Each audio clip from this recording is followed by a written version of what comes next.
പ്രിയപ്പെട്ട കൂട്ടുകാരെ, വൈബ് 2024 ഭാഗമായി അക്കാദമിക് മേഖലയിൽ വൈദഗ്ധ്യം തെളിയിച്ച വ്യക്തികളുമായി മുഖാമുഖം സംവദിക്കാൻ നമുക്ക് അവസരമുണ്ടായിരിക്കും. അതിൻ്റെ ആദ്യത്തെ സെഷൻ ഡോക്ടർ നജീബ് അവറുകളുമായി സംവദിക്കാനുള്ള അവസരമാണ്. അദ്ദേഹത്തെക്കുറിച്ച് നമുക്കൊന്ന് പരിചയപ്പെടാം.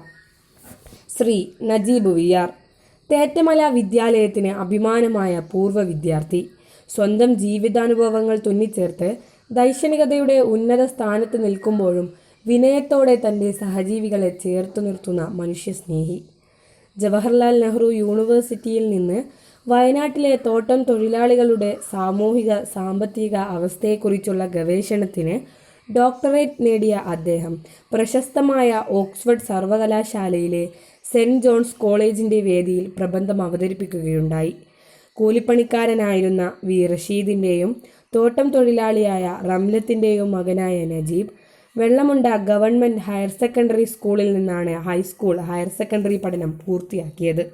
കോഴിക്കോട് ഫറൂഖ് കോളേജിൽ നിന്ന് BA സോഷ്യോളജി പൂർത്തിയാക്കിയ അദ്ദേഹം JNUവിൽ നിന്ന് MA, MPhil, PhD ബിരുദങ്ങൾ നേടി. തേറ്റമലയിലെ പൂർവ്വ വിദ്യാർത്ഥി ശ്രീ നജീബിനെ അഭിമാനപൂർവ്വം സ്വാഗതം ചെയ്യുന്നു.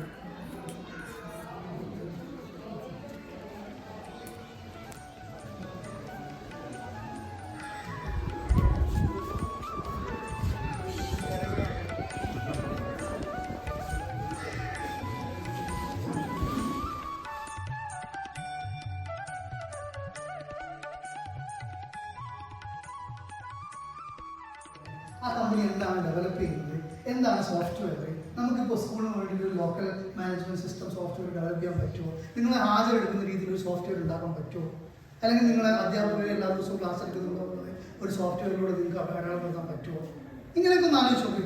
അത് സ്വാഭാവികമായിട്ട് നമ്മുടെ ഇടയിൽ പുതിയ പുതിയ ഐഡിയാസ് ഡെവലപ്പ് ചെയ്യാൻ സാധ്യതയുണ്ട്.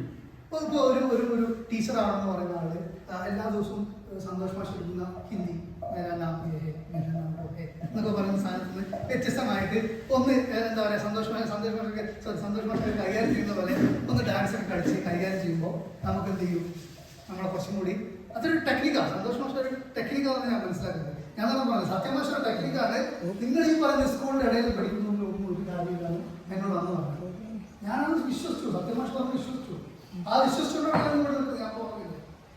ഈ എന്നോട് പറഞ്ഞ സത്യം ഇപ്പോഴും ഒരു നമ്മൾ ഒരു രാവിലെ ഒരു ഇതെടുത്തിട്ട് പറയും പോയി കളിച്ചോ. അപ്പൊ ഞാൻ പച്ചക്കറി തോട്ടം ഉണ്ടാക്കി ഇതൊക്കെ എൻ്റെ ജീവിതത്തിൽ അതുകൊണ്ട് തന്നെ നാളെ നിങ്ങൾ കളിക്കണമെന്ന് എനിക്ക് മടിയില്ല. ഞാൻ അറിയിക്കും. അതാണ് പലരും നമ്മൾ അട്രാക്ട് ചെയ്യുന്ന പ്രധാനപ്പെട്ട കാര്യം.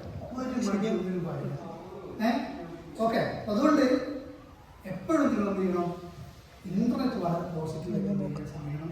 ഇന്ന് പോയിട്ട് ChatGPT എന്താണെന്ന് നിങ്ങൾ എല്ലാവരും പഠിക്കണം. എന്താണ് ChatGPTയുടെ ഓപ്ഷൻസ് എന്തൊക്കെയാണ്?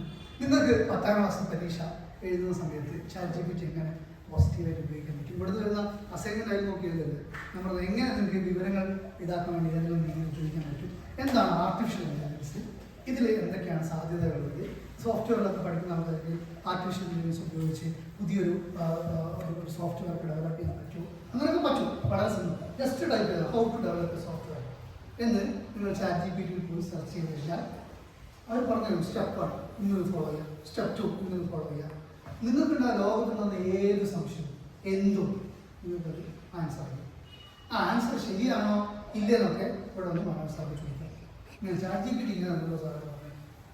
ഞാൻ സാർ എടുക്കുന്നത് PhD ഒരാളുടെ പക്ഷേ ഞാനായിരുന്നു. ഇനി കൂടുതൽ ആൾക്കാർ വരും എന്നുള്ള പ്രതീക്ഷ. അത് നമ്മളുള്ള ശ്രമങ്ങളൊക്കെ നടത്തുന്നുണ്ട്.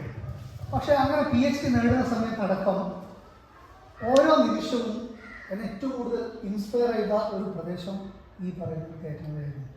അല്ലെങ്കിൽ ഈ ഒരു സ്കൂൾ ഏറ്റവും നിർണായകമായിട്ടുള്ള ഒരു ഘട്ടമായിരുന്നു. ഞാൻ പറഞ്ഞതുപോലെ സത്യമാഷ് അതിൽ ഏറ്റവും പ്രധാനപ്പെട്ട